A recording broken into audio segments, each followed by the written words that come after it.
Hello guys, how are you? Wish you will be fine at your home at this time. As you know guys, fourth chapter is going on and your chapter name is food security in India.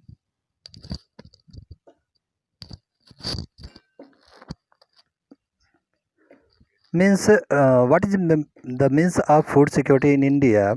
I have already told you that food security means availability, accessibility and affordability.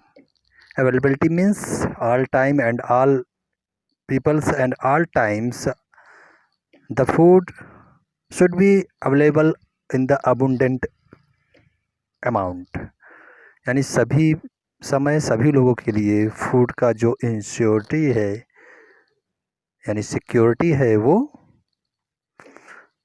अबुंडेंट amount में available होना चाहिए, प्रचुर मात्रा में available होना चाहिए। Accessibility में से सभी के लिए राशन कार्ड को गवर्नमेंट इशू कर दे और सबको कोटे की दुकान तक पहुंच बनाए। जो कि पुअर फैमिली से बिलोंग करते हैं, वल्नरेबल ग्रुप से होते हैं, वो ज़्यादा इसमें लाए जाएं। अफोर्डेबिलिटी मीन्स होता है कि इतने सस्ते दर पर वो परचेजेबल हों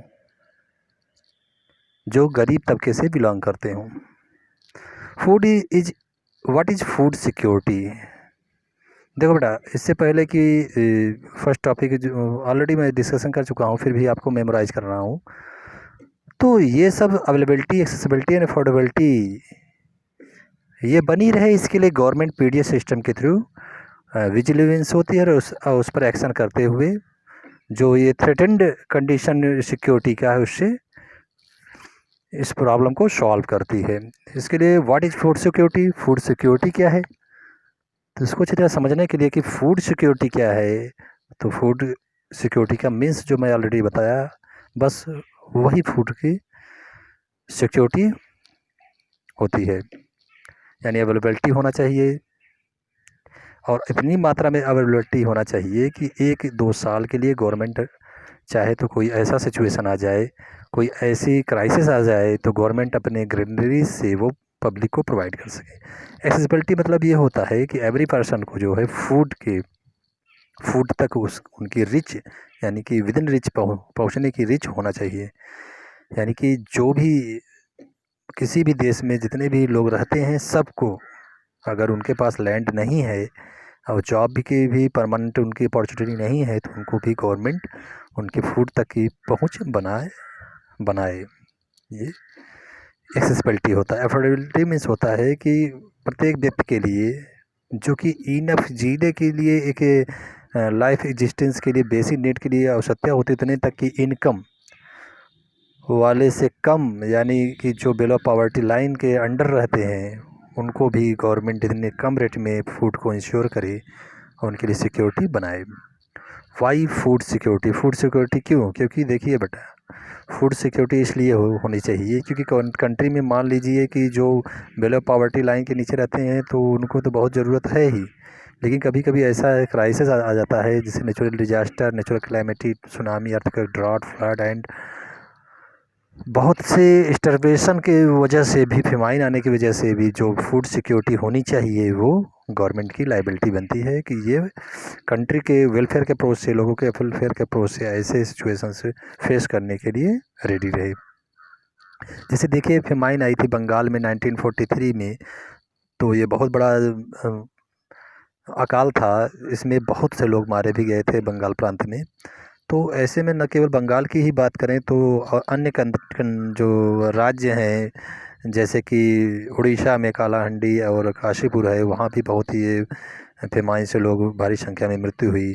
और देखें तो ये चीज़ सिर्फ बंगाल और ये उड़ीसा तक ही सीमित नहीं रही, बल्कि जा कर के झारखंड, राजस्थान में भी अपना कहर बरपाई। तो who are food insecure, food insecure के होने के लिए कौन कौन से ग्रुप ज़्यादा को गवर्नमेंट फोकस करना चाहिए? तो आप देख लीजिए, कैजुअल लेबर जो हैं या लैंडलेस पीपल हैं जो जिनके पास लैंड ही नहीं है, या ट्रेडिशनल आर्टिसन हैं, या अनऑर्गेनाइज सेक्टर से जो लेबर बिलोंग करते हैं जिनको परमानेंट जॉब नहीं मिलती है, ऑड जॉब ही मिलती है। तो ऐसे वल्नरेबल ग्रुप को जो जिनके इनकम के फ्लक्चुएशन होता रहता है, तो ऐसे समय में जब उनकी इनकम एकदम कम हो जाए या महामारी आ जाए तो गवर्नमेंट उस समय उनको केयर करे। ठीक है। तो ऐसे समय में कैजुअल लेबर या जो जिनको सीजनल जॉब ही मिलता है, आउट सीजन में वो अनएम्प्लॉयड होते हैं, उनको गवर्नमेंट को ज़्यादा फोकस करना चाहिए। तो ऐसे इसके अकॉर्डिंग हम लोग अब आगे देखेंगे कि कैसे कैसे ग्रुप वाले होते हैं, या कुछ एग्जांपल के थ्रू इसको अच्छी तरह समझेंगे कि इनसिक्योर फूड इनसिक्योरिटी किन किन ग्रुपों में ज़्यादा हुआ करती है। तो आपको बताया गया कि वल्नरेबल ग्रुप से मतलब ये होता है जो कैजुअल लेबर होते हैं, जिनको आउट ऑफ सीजन में जॉब नहीं मिलता है, परमानेंट जॉब नहीं मिलता है, या जिनकी इनकम फ्लक्चुएशन हमेशा होती रहती है, ऐसे ग्रुप को गवर्नमेंट को फोकस करना चाहिए। तो इसके लिए हम दो स्टोरी है, पहला स्टोरी है रामू की, उसको देखेंगे, उसके बाद आपका अहमद की स्टोरी देखेंगे। तो रामू की स्टोरी आपका एक एग्रीकल्चर लेबर के रूप में है, वो भी कैजुअल लेबर के रूप में। तो इनको वो उनके मान लीजिए फैमिली मेम्बर अधिक भी हैं, और जो जितने लोग भी जॉब करते हैं उतने से उनका बहुत ही रेयर केस में दो टाइम का मील वो ही फुलफ़िल हो पाता है। तो ऐसे में कभी भी मान लीजिए उनको जॉब भी ना मिला, या कैजुअल लेबर तो हैं तो परमानेंट वो कोई किसी फार्म लेबर के रूप में नहीं रखे गए हैं। तो ऐसे समय में जब उनको जिस दिन जॉब नहीं मिलता है या जितने दिन तक बेरोज़गार रहते हैं, तो उनको बहुत बड़ी समस्या फेस करनी होती है। तो गवर्नमेंट ही उनको बेसिक नीड्स जो भी वेजिटेबल, मिल्क एंड फूड है वो प्रोवाइड कराती है। तो स्टोरी आप अहमद का भी देख लीजिए, ये भी आपका रिक्शा पुलर है बंगलोर में, और जाकर देखिए अब शिफ्ट हो गया झुमरी तलैया में। तो वहाँ पर ये झुग्गी उग्गी अपना बना करके परिवार लेके रह रहा है। तो उसका इनकम भी आप देख लीजिए, कभी अधिक हो जाता है, कभी कम, यानी उसके इनकम में हमेशा फ्लक्चुएशन देखने को मिलता है। तो ऐसे समय में जब उसका इनकम बहुत कम होता है, तो उसको फेस करना होता है कि कैसे वह बेसिक अपनी नीड्स को फुलफ़िल करे। तो ये फूड इनसिक्योरिटी गवर्नमेंट ही उनको फुलफ़िल करती है। तो इसके साथ साथ बेटा हम आगे बढ़ते हैं इन टॉपिक्स को, और आपको आशा करते हैं कि 2-3 दिन में आपका चैप्टर कंप्लीट हो जाएगा। तो चलिए इस चैप्टर को आगे बढ़ाते हैं। Run his family even with small earning rickshaw pull. अच्छा, ये तो अहमद की स्टोरी है। तो आप ये देख लीजिए, जो जो ग्रुप हैं, चाहे आपके अर्बन एरिया को चाहे रूरल एरिया की कहानी हो, ये फूड इनसिक्योरिटी जो होती है वो आपको माल न्यूट्रिशंस के शिकार बना देती है लोगों को। और इससे जो है न कि केवल वही जो ये अर्निंग करते हैं, बल्कि घर के जो फैमिली मेम्बर हैं, जैसे माताएं बहनें हैं, तो अगर प्रेग्नेंट हैं तो उनके बच्चे भी इससे अफेक्टेड होते हैं और माल न्यूट्रिशन का शिकार हुआ करते हैं। इसलिए फूड इनसिक्योरिटी होना बहुत, फूड की इनसिक्योरिटी को फुलफ़िल करते हुए फूड को इंश्योर कराना बहुत ज़रूरी है, और जिससे सभी लोगों के लिए फूड सिक्योरिटी बन सके। According to the national health and family survey, अगर देखें NHFS 1998 to 99, the number of such women and children is approximately 11 crore. तो 11 करोड़ ऐसे लोग हैं जो कि फूड इनसिक्योरिटी के ग्रुप में है, यानी उनके लिए फूड सिक्योरिटी नहीं बन पाती है। तो ऐसे समय में उनको बहुत प्रॉब्लम फेस करना होता है, और फूड सिक्योरिटी को गवर्नमेंट ही उनके लिए एक रोल अपनाती है, बहुत लाइबिलिटी के साथ अपना रोल अपनाती है, और प्लानिंग के थ्रू उनको भी फूड सिक्योरिटी बनाती है। The food insecure people are disproportionately large in some regions of the country. तो देखिए, फूड की इनसिक्योरिटी भी अन्य बहुत क्षेत्रों में वो डिफर है, सच एज कम economically background state with high incidence of poverty. तो ऐसे जो इकोनॉमिकल बैकवर्ड स्टेट हैं, जिनको हाई इंसिडेंस ऑफ पॉवर्टी है, जैसे ट्राइबल हैं, रिमोट एरियाज़ के पीपल रहने वाले हैं, regions more prone to natural disaster, ऐसे जो रीजन्स जो कि नेचुरल डिजास्टर जहाँ हमेशा आते रहते हैं, जैसे अंडमान देख लीजिए, और हिली एरिया देख लीजिए, या कोई आइलैंड, बहुत से आइलैंड हैं, दमन दीव, दादरा नगर हवेली, या जो कोस्टल एरिया हैं समुद्र के, तो ये सब में जो ज़्यादा नेचुरल डिजास्टर से प्रभावित होते हैं, ये सब में फूड की जो सिक्योरिटी है वो सही नहीं हो पाती, वो हमेशा फूड इनसिक्योर रहता है। In fact the state of UP, अगर eastern of south eastern parts, eastern और साउथ ईस्टर्न देखें तो Bihar, Jharkhand, Orissa, west Bengal, Chhattisgarh, parts of the Madhya Pradesh and Maharashtra account of largest number of food insecure people in country. इन सब में भी बहुत बड़ी संख्या में फूड इनसिक्योरिटी लोगों में इस देश में रहती है। Hunger is another aspect indicating food insecurity. Hunger भी एक दूसरा जो है एक संकेतक है फूड इनसिक्योरिटी को मेजरमेंट करने का। Is not just an expression of poverty, केवल यह है केवल पावर्टी को ही व्यक्त नहीं करता है। इट ब्रिंग्स अबाउट पावर्टी, यह पावर्टी को लाता भी है। अगर फूड इनसिक्योरिटी है तो हंगर क्या है, पावर्टी लाती है। The attainment of food security therefore involves the alignment current hunger and reducing the risk of future hunger. अगर हम फूड की सिक्योरिटी को मेंटेन रखते हैं तो क्या करता है ये करंट टाइम के जो हंगर इंडेक्स है उसको जो अलाइनमेंट करता है वो डिक्रीज़ होता है। जो फ्यूचर में जब इसका डिक्रीज़ होगा हंगर इंडेक्स तो क्या शो करेगा कि गवर्नमेंट फूड सिक्योरिटी बढ़ा रही है, जिससे कि लोग पुअर जो बिलो पॉवर्टी लाइन से उससे अबव आ रहे हैं। Hunger has chronic and seasonal dimension. अगर देखें तो हंगर क्या है, ये करंट टाइम का है और सीजनल डायमेंशन दोनों को ही दर्शाता है। Chronic hunger is a consequence of diets persistently educate in term of quantity and or quality. तो अगर देखें तो ये क्रॉनिक हंगर जो है वो कॉन्सिक्वेंस में वो डाइट के लिए परसिस्टेंटली इनएडिक्वेट बहुत ज़्यादा प्रभावित नहीं करती है, बहुत ही कम मात्रा में इनएडिक्वेट क्वांटिटी में ये आपको परसिस्टेंट है। बट अगर देखें तो जो ये आपका सीजनल हंगर है ये ज़्यादा प्रभावित करता है पुअर पीपल को। Poor people suffer from chronic hunger because of their very low income and in turn inability two by food even for survive.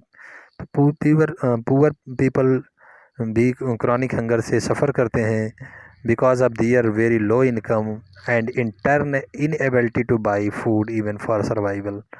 तो ऐसे पीपल भाई जो पुअर होते हैं वो क्रॉनिक हंगर से इसलिए फेस करते हैं क्योंकि उनकी इनकम क्या होती है, वेरी लो होती है। और ये करेंट टाइम की बात है कि आज अगर इनकम नहीं हुई है तो हम कैसे अपना बेसिक नीड्स को फुलफ़िल करेंगे। तो ये भी फेस करती है, हंगर इंडेक्स को इंक्रीज़ करती है क्योंकि उस समय वो परचेजेबल नहीं होते हैं। इनकी उस दिन इनकम इतनी कम होती है कि वो अपने बेसिक नीड्स से टू टाइम मील को भी फुलफ़िल नहीं कर पाते हैं। बट सीजनल हंगर की बात करें, seasonal hunger is related to cycle of food growing and harvesting. तो देखो बेटा, सीजनल हंगर वो होता है कि आज खेती यदि बुआई गेहूं या धान की हो गई तो जब तक पक नहीं जाता है तब तक फिर उतने महीने के बीच में 3-4 महीने हम लोग सीजन में अनएम्प्लॉयड रहते हैं। तो ऐसे समय में चाहे ग्रोइंग के टाइम से लेकर के हार्वेस्टिंग के बीच में वो लोग वो सीजनल अनएम्प्लॉयड रहते हैं और वैसे सर्कल में उनको ये जो भी उनको बेसिक नीड्स फुलफ़िल होनी होती है वो नहीं कर पाते हैं, तो हंगर इंडेक्स को वो शो करते हैं। This is prevalent in rural areas because of the seasonal nature of the agriculture activities and in the urban areas because of casual labour. Example, there is less work for casual construction labour during the rainy season. तो देखिए जो seasonal hunger index दिखाता है वो बेटा mostly आपको rural area में जो एग्रीकल्चर एक्टिविटीज़ होती है जहाँ पर वो देखने को मिलती है, और अर्बन एरिया में आपको कैजुअल लेबर के रूप में अधिक से अधिक लोग देखे जाते हैं जो कि मोस्टली कंस्ट्रक्शन लेबर के रूप में आपको एग्जाम्पल के रूप में आप समझ सकते हैं कि रेनी सीजन के ड्यूरिंग में वो लोग कैसे अनएम्प्लॉयड रहते हैं। तो ये हंगर इंडेक्स को में इंक्रीजमेंट लाते हैं। This type of hunger exists when a person is unable to get work for the entire year. तो हंगर एग्जिस्ट्स ये शो करता है जब पर्सन पूरे साल में अगर वो वर्क नहीं पाता है कितने दिन तक, तो वह हंगर इंडेक्स को अधिक प्रभावित करता है, यानी इंक्रीज करता है, शो करता है। तो यहाँ आप देख लीजिए टेबल 4.2 है, इसमें आपको दिखाया गया है percentage house hold with hunger in India. Bharat में जो भूख सूचकांक है वह घरेलू क्षेत्र में कैसा है। तो आप अगर अर्बन एरिया देख लीजिए या रूरल एरिया का, या जो टेबल शो किया गया है seasonal, chronic and total hunger को आपको यहाँ पूरा कॉलम टू कॉलम शो किया गया है। तो 1983 से लेकर के 1999 टू 2000 तक, यानी कि अगर देख लीजिए तो ये अप्रॉक्सीमेटली 17 ईयर का आपका ये पूरा डेटा है, जिस पर आपको seasonal hunger and chronic hunger दोनों को यहाँ शो किया गया है। और आप देख लीजिए कैसे डिक्रीज़ हो रहा है ईयर पर ईयर, लेकिन ये टोटल भी डिक्रीज़ हो रहा है। लेकिन अगर देखें तो अधिकतर ये आपका रूरल एरिया में बहुत ज़्यादा डिक्रीज़ हुआ है 1983 से लेकर 19 या 2000 तक देख लीजिए तो ये 16.2 था, 16.2 रूरल एरिया में 1983 में डिक्रीज होकर के 2000 में 2.6 पहुंच गया। ठीक है, बहुत तेज़ी से डिक्रीज हुआ। और क्रॉनिक भी डिक्रीज़ हुआ है, लेकिन क्रॉनिक पहले से ही कम था, 2.3 था, ये डिक्रीज़ होकर 2000 में 0.7 तक आ गया। टोटल भी देख लीजिए तो 18.5 था, तो डिक्रीज़ होकर के 3.3 आया। तो ऐसे अर्बन का भी डेटा दिया गया है, अर्बन में भी सीजनल में ज़्यादा ही प्रभावित लोग हुए हैं। क्रॉनिक देखो, अर्बन हो चाहे रूरल, क्रॉनिक में बहुत कम ही लोग उससे बिलोंग करते थे और बहुत कम ही प्रभावित हुआ करते, लेकिन सीजनल में मोस्टली पीपल अधिक हैं अपने इंडिया में, तो ये ज़्यादा ही डिक्रीज़ हुआ है। इससे सीजनल पे ज़्यादा ही प्रभावित अपनी इकोनॉमी को करता है सीजनल अनएम्प्लॉयमेंट। तो देखिए उसके बाद ये आपका जो भी होगा टॉपिक्स, नेक्स्ट टॉपिक तो बेटा आपका और होगा, लेकिन फिर भी आप समझ लीजिए टेबल 4.2 तक आज मैं आपको पढ़ाया। बाकी अब जो होगी फूड इनसिक्योरिटी, कैसे कैसे रूरल में अर्बन में कैसे लोग हंगर को इंक्रीज़ करते हैं, हंगर इंडेक्स को, इसको देखेंगे अब कल के लिए। बाकी जो टॉपिक्स होगा कल को पढ़ाएंगे। आज इतना ही। Thank you for watching and listening my video. Bye.